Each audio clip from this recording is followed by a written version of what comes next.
बरकट्ठा से विधायक अमित यादव आज फिर से एक बार बीजेपी की सदस्यता ले रहे हैं। पहले भी ये बीजेपी में रहे हैं। क्या घर वापसी हो रही है अमित जी? एक्चुअली हम तो घर में ही हैं। वापसी एक फॉर्मेलिटीज है और आप कह सकते हैं इसको कि फिर से घर वापसी है। क्या मन में आया, चले क्यों गए थे और वापस क्यों हो रहे हैं? चले नहीं गए थे हम लोग।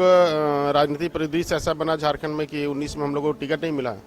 कार्यकर्ता का, जनता का आदेश हुआ कि आपको चुनाव लड़ना है, तो उनके आदेश पे हम लोग चुनाव लड़े और चुनाव जीतने के बाद फिर से हम लोग भारतीय जनता पार्टी में ही काम किए, कार्यकर्ता के रूप में काम किए। और आज एक फॉर्मेलिटीज है कि निर्दलीय आखिर कब तक हम लोग रहेंगे, तो फिर कार्यकर्ता से, जनता से हम लोग रायशुमारी किए। इसके बाद सभी का आग्रह हुआ, आदेश हुआ कि हम लोग को भारतीय जनता पार्टी का ही सेवा करना है। फिर से एक बार बरकट्ठा से ही भाग आजमाएंगे? देखिए, अभी ऐसा हम लोगों ने कोई प्रस्ताव पार्टी को नहीं रखा है। हम लोग सिर्फ ज्वाइनिंग कर रहे हैं, आज सदस्यता ले रहे हैं। पार्टी जहां से लड़ाएगी, जैसे लड़ाएगी, नहीं लड़ाएगी, सब तरह से हम लोग तैयार हैं। लगभग 30 लोगों का बायोडाटा बरकट्ठा से ही आया हुआ है, तो उसमें क्या अपने आप को आगे मान रहे हैं रेस में? नहीं, अभी हम इस विषय पे कुछ नहीं कहना चाहते। ये पार्टी निर्णय करेगा। पार्टी को अगर लगेगा हम अगर उस जगह पे उपयुक्त हैं, तो पार्टी अगर लड़ाएगी तो निश्चित रूप से लड़ेंगे। चुनाव से पहले पार्टी दल बदल का जो है चलता रहता है, तो ये माना जाए कि चुनाव के समय का ये रंग रूप है? मैंने तो पहले ही कहा कि आखिर अगर हम लोग को राजनीतिक जीवन में आगे बढ़ना है, चाहे राजनीति करना है, तो आखिर इंडिपेंडेंट रूप से कब तक हम लोग राजनीति करेंगे। तो ऐसे में कभी कभी कड़े फैसले लेने पड़ते हैं। तो सभी से हम लोगों ने जब राय लिया तो सारे लोगों का निर्णय है कि हम पुनः भारतीय जनता पार्टी में ही रहेंगे। आज फिर से हम भारतीय जनता पार्टी में एक सक्रिय सदस्यता के रूप में हम सदस्यता ग्रहण करेंगे। जो अभी वर्तमान सरकार है उसकी एक योजना जो है, कह रहा है कि चुनाव के सामने पहले जो है वो एक बड़ा सा बदलाव लाएगा, मैया सम्मान योजना। आपको लगता है कि ये बदलाव नहीं ला रहा? ये झारखंड का छीछा लेदर है, हमारी बहनों का अपमान है, ये हमारी युवाओं का स्वाभिमान के साथ इन्होंने खेला है। आप एक बात बताइए कि पूर्व की सरकार, जब रघुवर दास की सरकार थी, तो क्या बहनों को सम्मान नहीं दिया था? उन्होंने 1 रुपया में बहनों के लिए रजिस्ट्री करवाया था। 1 रुपये में बहनों के लिए कहीं भी जमीन लेते हैं, प्रॉपर्टी लेते हैं तो 1 रुपये में रजिस्ट्री। क्या वो सम्मान नहीं था?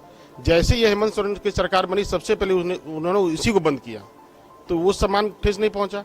और अभी मैं कहता हूं कि आप 5 साल से सरकार में है, 5 साल से आपकी सरकार है। अगर मनसा आपकी पहले से साफ रहती तो 5 साल पहले ही 1000 का सम्मान आप देने का प्रयास करते। आज आप दे रहे हैं कब? चुनाव के दहलीज पे आप खड़े हैं तब। दूसरा विषय है कि आप तो ये बहनों को ठगने का काम कर रहे हैं और नौजवानों को इससे भी ज्यादा लात मारने का आपने काम किया। आपने चुनाव के समय बोला कि मैं 50,000 नौकरियां दूंगा, हर साल मैं जीतूंगा तो, नहीं तो मैं राजनीति से संन्यास ले लूंगा। इसके बाद उससे भी आगे बढ़कर के आपने बीच में बोला कि नौकरियों का वर्ष है, कब कहाँ नौकरी मिला ये भी बताने की और जरूरत है। दूसरा विषय है कि उससे भी निश्चय ही आपने किया कि 7,500 में MA पास लड़कों को दूंगा, BA पास लड़कों को मैं 5,000 रुपया दूंगा। आज किसको मिला? आज युवाओं को आप ठगे, आप किसको मिला? अगर कोई युवा को अगर रोजगार दे देते हैं तो आपको 1,000 रुपये बहनों को देने की आवश्यकता नहीं पड़ती। अगर रोजगार पाता एक परिवार में तो उससे 10 लोग उससे जीते। आप 1,000 रुपया देके क्या करना चाहते हो? 1,000 रुपये में बच्चे का दूध आता है क्या? बच्चे का स्कूल का फीस आता है क्या? आप इतने बड़े पैमाने पर बेरोजगारी फैला के रखा है। 1,000 रुपया मतलब ये तो भिखमंगा भी आजकल पे फोन पे जैसे भीख लेता है वैसे आप दे रहे हैं, मतलब हमारी बहनों को, दीदी को। तो ये हमें नहीं चाहिए, हमको भीख नहीं चाहिए, हमें रोजगार चाहिए। ये बड़ा मुद्दा है राज्य के लिए। अगर रोजगार मिलता तो फिर क्यों हमको 1,000 रुपये चाहिए? मुख्यमंत्री जी कह रहे हैं कि बीजेपी के पास गरीबों के लिए पैसा नहीं है, लेकिन विधायक और मुख्यमंत्री को खरीदने के लिए है। देखिए, ये तो वो ज्यादा बड़े लीडर हैं, वो ज्यादा समझ सकते हैं। वो बीजेपी के बारे में क्या कहते हैं, दूसरे दल के बारे में क्या कहते हैं, वो छोड़िए। वो अपने स्वाभिमान में झांक के देखिए।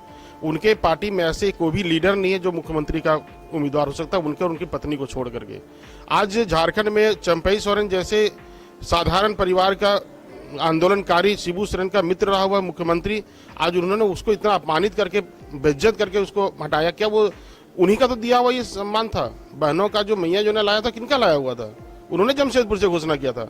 तो उनको लगा कि मेरी लोकप्रियता से ज्यादा चंपई सोरेन जी की लोकप्रियता बढ़ जाएगी, इसलिए क्यों नहीं इसको हम अपदस्थ कर दें। जिस पार्टी में परिवार छोड़ करके दूसरे को देखने का चिंता नहीं है, वो गरीबों का क्या देखेगा? हेलीकॉप्टर पे कोई मटन चावल खाता है?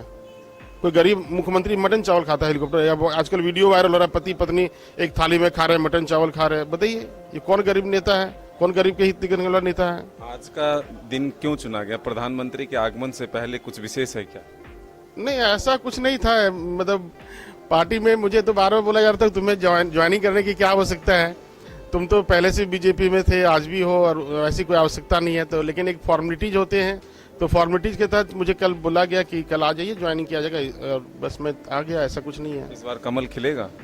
200% कमल खिलेगा, पूरे झारखंड में कमल खिलेगा। तो ये थे अमित यादव जी, इस तौर पर कह रहे हैं कि बीजेपी में ये पहले से थे, सिर्फ आज औपचारिकता पूरी की जा रही है फिर से बीजेपी में वापसी करके। अपने सहयोगी विकास के साथ Madan Singh, news by scope, Ranchi.